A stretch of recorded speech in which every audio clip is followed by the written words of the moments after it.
Assalamualaikum warahmatullahi wabarakatuh. Pernahkah Anda menyaksikan berapa harga trust atau kepercayaan? Pernahkah kita mendengar, melihat, dan merasakan ketika tidak ada trust di dalam keluarga Anda, tidak ada trust di dalam organisasi Anda, dan tidak ada trust di dalam perusahaan atau kantor Anda? Berapa banyak biaya yang dihabiskan untuk mengawasi? Berapa banyak tanda tangan yang diperlukan untuk menyelesaikan sebuah pekerjaan? Berapa banyak sistem yang diatur, aturan-aturan, seperti halnya kita sedang mengatur hewan yang berkeliaran lalu dibuat kandang-kandang.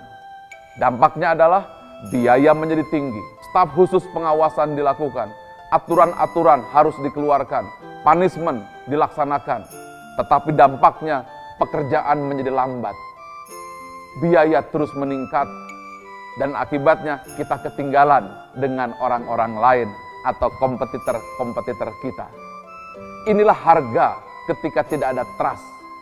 Trust yang hanya dibangun oleh sistem. Trust yang hanya dibangun oleh pengawasan hanya mengakibatkan pengeluaran biaya yang tak terhingga. Begitu pula trust di dalam keluarga, trust dalam organisasi yang menimbulkan habisnya energi yang luar biasa. Itulah sebabnya trust adalah sesuatu yang harus dibangun. Tapi bagaimana caranya? Bagaimana mekanismenya? Aturan sudah dilakukan, punishment wording dilakukan, tapi tetap belum terbangun. Pernahkah kita melihat, atau jangan-jangan Anda sendiri yang tanpa sadar mengambil kertas di kantor? Pernah? Mudah-mudahan tidak ya. Atau menelepon keluarga dengan mempergunakan kantor dan membiarkan kantor membayar pulsa Anda. Atau mungkin berbohong kepada atasan, memberikan alasan-alasan yang logis supaya Anda tidak masuk kantor. Lalu Anda pulang dengan keadaan tenang, padahal sesungguhnya kita telah melakukan sebuah kesalahan. Lihat, bagaimana apabila Anda suatu saat menjadi pemimpin dan anak buah Anda seperti itu. Bagaimana apabila Anda menjadi orang tua dan anak Anda melakukan hal itu. Bagaimana yang terjadi kalau Anda menjadi ketua organisasi, tapi bawahan Anda melakukan hal itu? Inilah yang terjadi ketika tidak ada trust, ketika tidak ada kejujuran, ketika tidak ada yang merasa mengawasi, tidak ada merasa dilihat.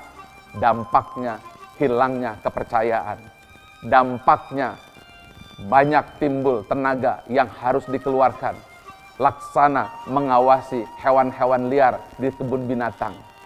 Akhirnya punishment rewarding harus dilakukan.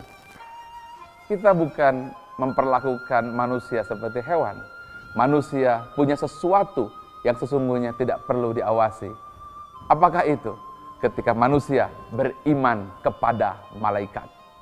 Itulah yang menimbulkan integritas sejati. Trust sejati bukan karena sistem, bukan karena pengawasan, tetapi karena merasa dicatat oleh malaikat di pundak sebelah kanan dan sebelah kiri. Kita diajari tentang iman kepada malaikat, iman kepada malaikat Jibril, iman kepada malaikat Mungkar dan Nakir, iman kepada Israfil. Tetapi bagaimana membawa keimanan ini di era digital? Bagaimana membawa keimanan ini untuk membangun keluarga? Bagaimana membawa keimanan ini di dalam dunia perdagangan? Bagaimana membawa keimanan ini dalam dunia perbankan? Iman kepada malaikat seolah hanya menjadi pelajaran, padahal itulah kunci yang dicari agar tercipta trust, agar tercipta saling percaya. Ketika saling percaya, bayangkan semuanya menjadi saling berbagi. Ketika saling percaya, maka semuanya menjadi saling menolong. Ketika saling percaya, maka proses berjalan dengan amat cepat. Ketika saling percaya, tak ada lagi biaya yang dihabiskan. Ketika saling percaya, tak ada lagi pengawasan karena kita tidak percaya kepada orang tersebut. Akibat saling percaya tersebut, bayangkan kita akan melahirkan sebuah tatanan baru, dunia yang penuh dengan rasa saling percaya. Inilah yang disebut dengan high trust society. Manusia yang saling percaya, masyarakat yang saling percaya. Namun yang terjadi saat ini di dunia kita, mungkin di keluarga kita, di kantor kita, adalah low trust society atau masyarakat yang tidak saling percaya. Dampaknya kerusakan di segala bidang, kalah dalam persaingan ekonomi, dan kita tidak bisa maju dan tidak bisa bangkit akibat kita tidak percaya kepada sama kita. Iman kepada malaikat bukanlah hanya sekedar pelajaran SD. Iman kepada malaikat bukanlah hanya pelajaran agama. Iman kepada malaikat adalah membangun masyarakat yang saling percaya. High Trust Society. Luar biasa. Bayangkan ketika kita beriman kepada malaikat, angel principle, yang terjadi adalah rasa saling percaya atau trust. Ketika trust terjadi, kerjasama berjalan dengan lancar. Bukan hanya kerjasama ekonomi, bukan hanya kerjasama sosial, kerjasama antar keluarga, adik dan kakak, bapak dan ibu, dan tetangga-tetangga, semuanya saling percaya. Apa dampak saling percaya itu? Mereka saling tolong-menolong, karena tidak mungkin orang mau tolong-menolong kalau tidak saling percaya.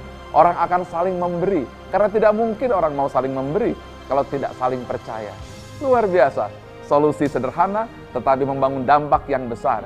Iman kepada malaikat, angel principle, membangun masyarakat yang saling percaya. Berikutnya apa lagi? Dengan rasa saling percaya, terciptalah engagement, terciptalah loyalitas, tercipta rasa keterkaitan, hingga menjadikan kekuatan kita menjadi kelompok yang sangat kuat, laksana benteng yang kokoh, yang diikat oleh glue atau lem rasa saling percaya. Pada akhirnya tercipta komitmen. Bayangkan sebuah kondisi, diri, keluarga, masyarakat, di mana ketika mereka beriman kepada malaikat, maka Anda akan melihat, Anda akan mendengar, dan Anda merasakan bahwa rasa saling percaya itu akan tumbuh. Inilah rahasia iman pada malaikat, angel principle. Bukan hanya pelajaran agama, tapi pelajaran leadership, manajemen, membangun komunitas baru, manusia unggul yang saling percaya.